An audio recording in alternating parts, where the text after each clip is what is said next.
ஹalleluya. Good morning. பொழுது விடிஞ்சிருச்சு. இன்னொரு முறை நம்முடைய தேவனுடைய வார்த்தைகளோடு நம்முடைய நாளை தொடங்குவோம். ஒரு சிறிய ஜெபம் செய்வோம். பரிசுத்தரே, எமக்கு நன்றி ஆண்டவரே. எவ்வளவு பெரியவர் அப்பா நீர். உம்மை வேண்டிக் கொள்ளுகிற பாக்கியத்தை எங்களை போன்ற சாமானியருக்கு கொடுத்து எங்கேயோ இருக்கிற உம்மை இங்கிருந்து நாங்கள் அழைத்தால் பதில் கொடுக்கிறீரே, உமக்கு நன்றி ஆண்டவரே. எங்கள் ஜெபங்களை கேட்கும்படிக்கு இயேசுவின் நாமத்திலே ஜெபிக்கிறோம் பிதாவே, ஆமென். தேவனுக்கு ஸ்தோத்திரம். ஜெபத்தை குறித்து நம்ம அநேக காரியங்கள் கேட்டுக்கொண்டிருக்கையில உங்க ஜெப வாழ்க்கையில நீங்க முன்னுக்கு போகின்றீங்களா?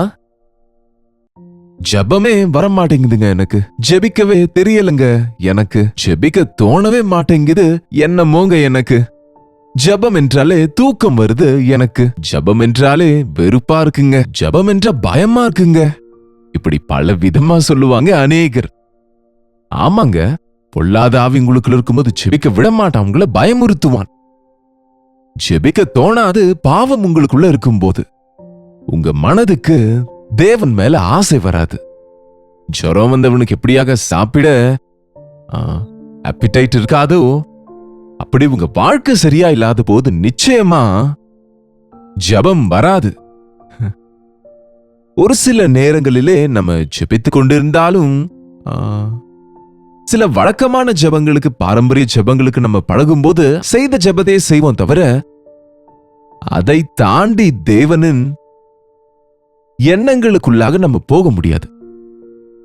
உங்களுக்கு இந்த பிரச்சனை ஏதாவது இருக்கா ஜெபத்தின் விஷயத்துல? அல்லது நான் ரொம்ப நல்லா ஜெபிப்பேங்கிறீங்களா? அப்படின்னா ரொம்ப நல்லா ஜெபிக்கிறேன்னா உங்களுடைய பார்வையில் அது என்னது? உங்க தேவைகளை எல்லாம் கேட்பது ஜெபம் நினைக்கிறீங்களா? அல்லது ஸ்தோத்திரம் ஸ்தோத்திரம் ஸ்தோத்திரம் ஸ்தோத்திரம் என்று, நன்றி துதி என்று சில வார்த்தைகளை ரிப்பீட் பண்ணுவது ஜெபம் நினைக்கிறீங்களா? இதெல்லாம் ஜெபத்துல ஒரு பாகம். ஆனா அதுதான் ஜெபம் என்பது கிடையாது. ஜெபம் செய்துட்டு முடிஞ்சிருச்சு என்பாங்க ஒரு சிலர். 2 நிமிஷம் 5 நிமிஷம் ஜெபம் செய்து விட்டு அவங்க இன்னும் ஜெபிக்கலாம்ல, ஜெபம் முடிஞ்சிருச்சு என்பாங்க. ஜெபம் என்பது முடியாதுங்க. உங்க உதடுகளின் ஜெபம், உங்க வார்த்தைகளின் ஜெபம் முடிந்து போகலாம். ஆனால் ஜெப ஆவியை நீங்க கொண்டிருக்கும் போது வாக்கு கடங்காத பெருமூச்சுகளோடு ஜெபிப்போம் என்று வேதம் சொல்லுது. ஒரு முறை பாருங்க, ரோமருக்கு எழுதின நிருபம் 8வது அதிகாரம் 26வது வசனம். அந்தபடியே ஆவியானவரும் நமது பலவீனங்களில் நமக்கு உதவி செய்கிறார். நாம் ஏற்றபடி வேண்டிக் கொள்ள வேண்டியது இன்னதென்று அறியாமல் இருக்கிறபடியால் ஆவியானவர் தாமே வாக்கு கடங்காத பெருமூச்சுகளோடு அவரே நமக்காக வேண்டுதல் செய்கிறார். ஏற்றபடி எப்படியாக நாம் ஜெபிக்க வேண்டுமோ தெரியாது. நாம ஜெபிக்கின்றோம் என்று நினைக்கிறோம், ஆனா ஏற்றபடிக்கு ஜெபிக்கிறோமா? தேவ சமூகத்தை சேரும்படிக்கு நம்ம ஜெபிக்கிறோமா? நீங்க செய்கிற ஜெபத்தினாலே உங்களுடைய வாழ்க்கையில மாற்றம் உண்டாகிறதா? உங்க ஜெபம் உங்களுக்கு பலத்தை கொடுக்கிறதா? விசுவாச விருத்தியை உண்டாக்குகிறதா என்று ஆராய்ந்து பார்க்கணும். நாங்க ஜெபிக்கிறோம் என்று சாதாரணமா எல்லாரும் சொல்லதான் செய்கிறாங்க. சின்ன வயதிலிருந்து ஜெபிப்பது எங்களுக்கு வழக்கம் என்று சொல்லுவாங்க. அது வழக்கம் அல்லங்க, அது ஒரு வாழ்க்கை முறையாக, வாழ்க்கையில ஒரு பகுதியாய் மாற வேண்டும் ஜெபம். இன்றைக்கு அநேகர் ஜெபத்தின் வல்லமையை உணராம இருக்கிறாங்க. அதற்கு காரணம் ஏற்றபடி எப்படி தேவனிடத்தில் ஜெபிக்க வேண்டும் என்பது அவங்க அறியாதிருக்கிறாங்க. ஜெபம் செய்ய நம்ம தொடங்கும் போதுங்க, அப்பா தகப்பனே ஆண்டவரே என்று சில சின்ன சின்ன வார்த்தைகளால இயேசுவே உதவி செய்யுங்க என்று தொடங்குவோம். நாம தொடங்கி இன்னும் கொஞ்சம் ஸ்டார்ட் ஆகும் முன்பே இயேசுவின் நாமத்தில் ஜெபிக்கிறோம், நன்றி ஆண்டவரே என்று சொல்லி முடிக்கிறவங்களுக்கு பாருங்க, இந்த ஆழமான ஆவியிலே ஜெபிக்கிற அனுபவம், தெய்வீக திட்டங்களை அறிந்து தேவ சித்தத்திற்கேற்றபடி செய்கிற ஜெபங்களுக்கு அவங்க போகவே மாட்டாங்க. அப்படின்னா இதெல்லாம் கூட கணக்கிலேயே வராது பாருங்க.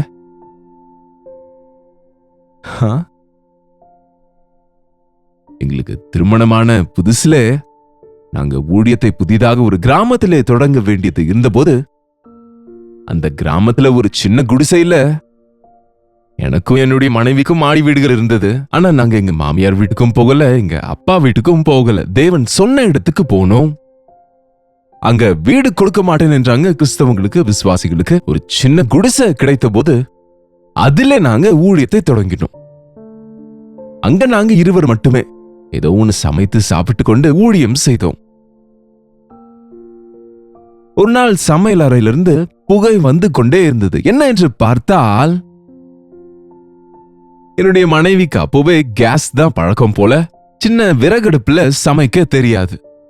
சோ ஓலையெல்லாம் விறகெல்லாம் மொத்தமா உள்ள தள்ளிட்டாங்க. அது எரியாம புகை வந்து கொண்டிருக்கு. எவ்வளவு நேரமா பத்த வைக்கிறேங்க, எரிய மாட்டேங்குது, என்னால முடியலங்க என்னும்போது நான் சொன்னேன், ஏனென்றால் நான் ஒரு பேச்சுலராக நீலகிரி மலைப்பகுதிகளில் மிஷனரி வேலை செய்யும் போது பாருங்க, அப்படிப்பட்ட ஊழியத்துல அங்க எனக்கு நான் சமைத்து கொண்டு போவேன். அங்கே நான் விறகு வைத்து சமைப்பதுதான் எனக்கு ரொம்ப பழக்கம். ஆகவே இப்படி மொத்தமா எல்லாவற்றையும் உள்ள தள்ளிட்டா எப்படி அது பற்றி கொள்ளும்? பாரு, இப்படி சின்ன விறகு மேல விறகு வைத்து ஒரு சின்ன விறகுல கேரோசின் ஊதி அது கீழே வைத்து குழாயால ஊதும் போது அது பத்தி கொள்ளும். அது பத்தி கொண்ட பிறகு நீங்க நிறைய விறகுகளை உள்ள வைத்து அது நன்றாக எரியும் என்று கற்றுக் கொடுத்தேன். நம்ம ஜபத்துல கூட எல்லா பாரங்களையும் எல்லா விஷயங்களையும் ஒரே முறை தேவ சமூகத்துல தள்ளிவிட்டு, ஆண்டவரே எனக்கு இந்த பிரச்சனை, அந்த பிரச்சனை, இது இருக்கு, அது இருக்கு, எனக்கு இது வேணும், அது வேணும் என்று எல்லாமே ஒரே நேரம் போட்டுட்டு எனக்கு ஜெபிக்க வரலன்னு சொன்னா அது பத்திக்கவே இல்லைங்க. அதுல புகை தான் வரும், நெருப்பு வராது. சத்தங்கள் தான் வருமே தவிர பரிசுத்த ஆவியானவர் காரியங்கள் நடக்காது. அதனாலதான் நாம ஜபம் செய்ய ஆயத்தம் ஆகணும். ஜபம் செய்ய ஜெபிக்க நாம ஜபத்துல தான் கற்றுக்கொள்ளணும். ஜபத்திற்கு ஆயத்தம் ஜபத்திலே தான் நடக்கணுங்க. நீங்க ஐயா, ஆண்டவரே, இயேசுவே என்று சின்ன சின்ன வார்த்தைகள் சின்ன குச்சிகளை வைக்கிறது போல வைக்கும்போது, நீங்க உங்களுக்கு தெரிந்த ஜபத்தோடு தேவ சமூகத்துல நீங்க துதித்து கொண்டிருக்கும் போது, நீங்க தேவ சமூகத்துல உங்க இருதயத்தை ஊற்றும் போது, ஆண்டவர் நாமத்தை அறிக்கை செய்து உங்க இருதயத்தை ஆயத்தப்படுத்தும் போது, ஆவியானவர் தாமே, ஆவியானவர் தம்முடைய பிரகாசத்தை நம்ம இருதயத்துல கொடுப்பாராகவே நம்ம இருதயத்துல அனல் மூண்டு கொள்ளும். நம்ம இதயத்துல எரிந்து கொண்டிருக்கும் ஆத்மாக்களுக்கான அந்த வேதனை, தேவ சித்தம் நிறைவேற வேண்டும் என்கிற அந்த ஆர்வம், தேவனுடைய தீர்மானங்களை அறிய வேண்டும் என்கிற ஆசை, அவைகளால நமக்கு தெரியாமலேயே பாருங்க, வாக்கு கடங்காத பெருமூச்சுகளோடு ஆவியானவர் நம்முடைய பட்சத்திலிருந்து நம் மூலமாக ஜெபிக்கும்படியா செய்வார்.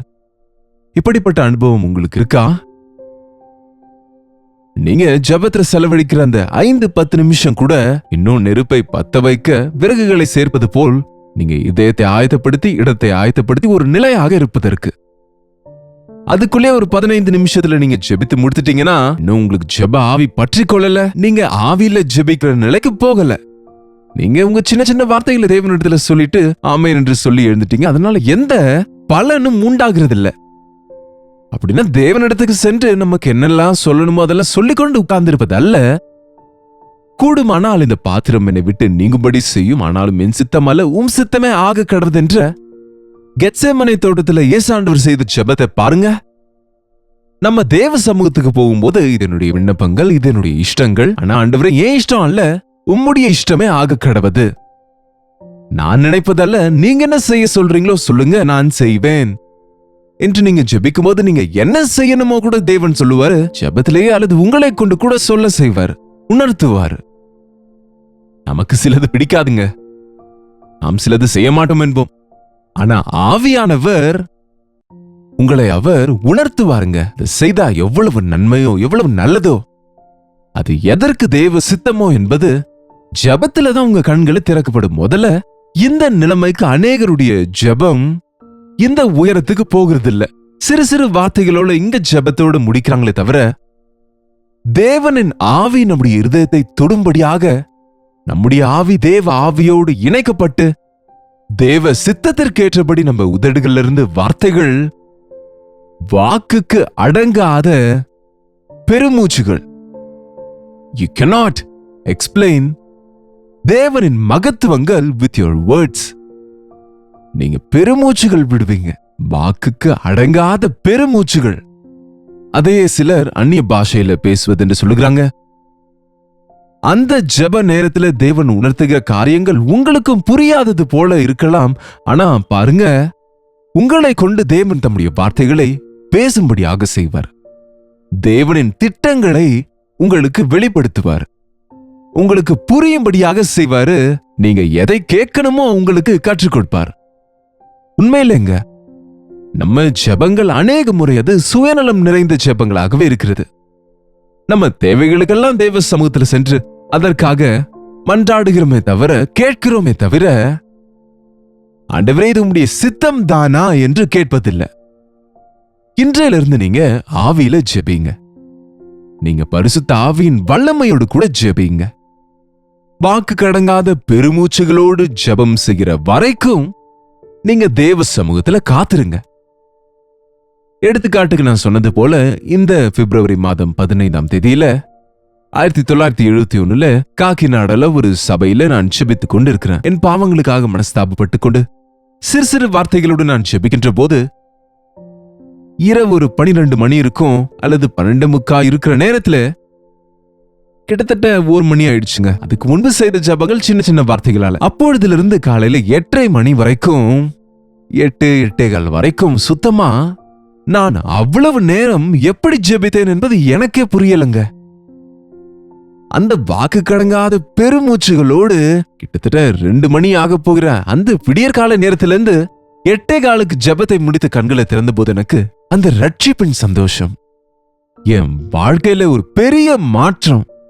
என்னுடைய விருப்பங்கள் எல்லாம் போயிடுச்சு. தேவனுக்காக வாழணும், தேவனுடைய சித்தம், தேவ ஊழியத்தை செய்யணும்.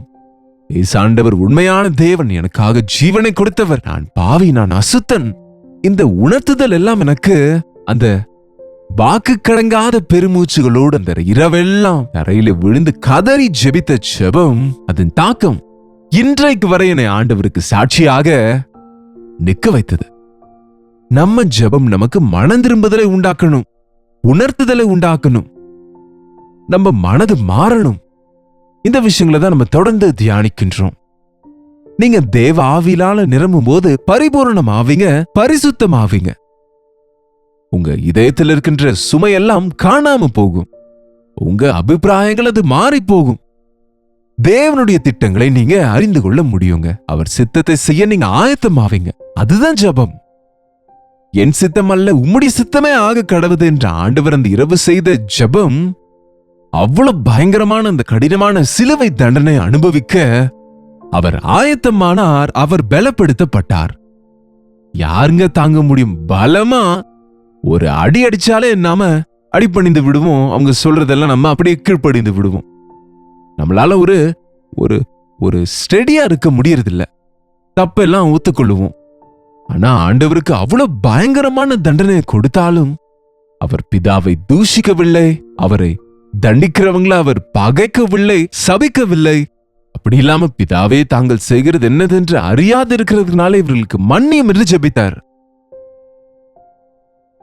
அந்த இரவு கெத்செமனே தோட்டத்தில் அந்த பாவம் எல்லாம், மனித குலத்தின் பாவம் எல்லாம் அவருக்கு முன்பு வந்த போது, பிதாவே இதோ உம்முடைய சித்தமானால் இந்த பாத்திரத்தை என்னை விட்டு விலக்கும். எல்லா அக்கிரமங்களும் என் மீது விழுந்த போது அந்த அவமானம், அந்த வெட்கம், அந்த பாடு, அந்த வேதனை, அந்த துக்கம், அந்த தேவ கோபம், இதெல்லாம் கூட தாங்குவது ரொம்பவும்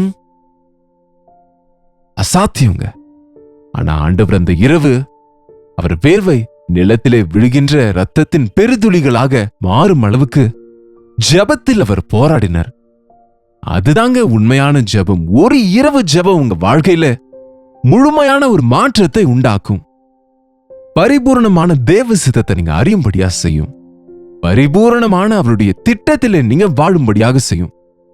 நான் அனுபவ ரீதியாக இந்த விஷயத்தை சொல்லுகிறேன். இப்போதைக்கு அநேக முறை நான் ஜெபத்திலே கண்களை மூடும் பொழுது, எப்பொழுது கண்களை திறப்பனோ, என்ன ஜெபித்தனோ கூட சில முறை எனக்கு புரியாது. ஆனால் ஆவியானவர் தாமே என்னுடைய பட்சமாக இருந்து வாக்கு கடங்காத பெருமூச்சுகளோடு அநேக பாரங்களை தேவ சமூகத்திலே வைக்கும்படிக்கு என்னை அபிஷேகிக்கிறதுனால அநேகருக்காக என்னால ஜெபிக்க முடியுது. மற்றும் எனக்கு நானும் என் தேவனுக்காக உண்மையாக வாழ முடியுதுங்க. நீங்க கூட ஜெபத்துல காத்திருங்க. ஜெபத்துல நீங்க ஜெப ஆவி உங்களுக்குள்ள பற்றிக்கொள்ளும் வரைக்கும் நீங்க ஜெபிங்க. உங்க வாயின் வார்த்தைகளால செய்கிற ஜெபங்கள் வாக்கு கடங்காத பெருமூச்சுகளாய் மாறும் வரைக்கும் ஜெபம் செய்வது என்பதை நிறுத்தாதீங்க. நிச்சயமா அற்புத ஆச்சரிய காரியங்களை உங்க வாழ்க்கையில பார்ப்பீங்க. ஜெபம். பரிசுத்தரே, அன்புள்ள தகப்பனே, ஏற்றபடி ஜெபிக்க, உமக்கு அங்கீகாரமான விதத்துல ஜெபிக்க எங்களுக்கு தெரியாதப்பா. எங்களுடைய சார்பில் ஆவியை எங்களுக்கு தந்ததற்கு ஆவியானவரால் எங்களை நிரப்பி வாக்கு கடங்காத பெருமூச்சுகளோடு செய்கின்ற ஜெபத்தை செய்யும்படியாக எங்க ஒவ்வொருவருக்கும் உதவி செய்யுங்க ஆண்டவரே. நீர் ஆவியானவராலே எங்களை அபிஷேகிக்கும் வரைக்கும் எங்களுடைய முழங்காலில் நாங்கள் காத்திருப்பதற்கு, முழங்காலிலே நாங்கள் எதிர்பார்த்திருக்க,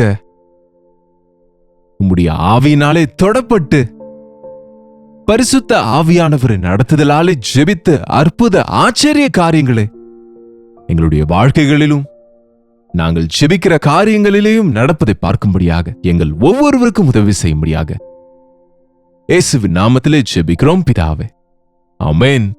நம்முடைய பிதாவாகிய தேவனுடைய அன்பும் குமாரனாகிய இயேசு கிறிஸ்துவின் கிருபையும் பரிசுத்த ஆவியானவருடைய அந்யோன்யமும் ஐக்கியமும் கூடி வந்திருக்கிற நம் அனைவருக்கும் இப்பொழுதும் சதா காலமும் துணையாக இருப்பதாக, ஆமென். தேவனுக்கு ஸ்தோத்திரம். உங்களுடைய ஜெப விண்ணப்பங்களை பாரங்களை எங்களுக்கு நீங்க தெரியப்படுத்த 8939812334 ஒரு டெக்ஸ்ட் அல்லது வாய்ஸ் மெசேஜ் அனுப்பும்படி தினமும் சொல்கிறேன். உங்களில் அனைவரும் அனுப்புகிறீங்க. உங்களுடைய மெசேஜஸ் பார்க்கிறோம். நிச்சயமா உங்களுக்காக ஜெபிக்கிறோம். கர்த்தருக்கு சித்தமானால் நாளைக்கு இதே அனுதின தியானத்திலே கர்த்தருடைய வார்த்தையோடு உங்களை மீண்டும் சந்திக்கிறேன். அதுவரை கர்த்தருடைய கிருபை உங்களுக்கு துணையாக இருப்பதாக.